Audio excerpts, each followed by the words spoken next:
Hey, for this quick tutorial, I want to show you a really handy way to create renderings directly from your plan view. So here I am in plan mode.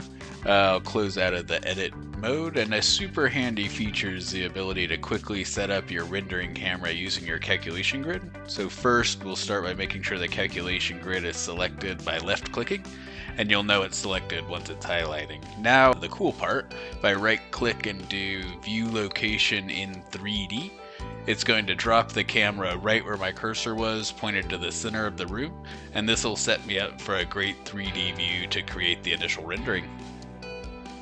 From here, you can go ahead and start the rendering process just like you normally would. So calculate rendering, configure the settings as needed, and then click start.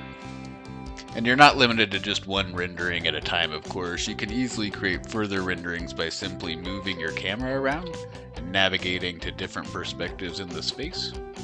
If you ever forget, you can also hover over the little icon here, which will give you a shortcut to a menu that displays all the different navigation options.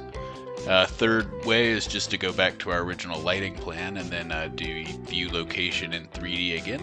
And it'll drop my camera right in the new perspective, and I can start a new rendering while the first one is going based on this viewpoint.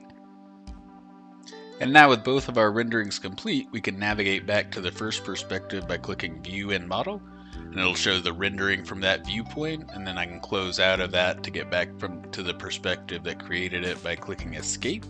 And then I can do the same thing with the second rendering. So this can be a really handy way to navigate to the existing rendering viewpoints in your model. Thanks!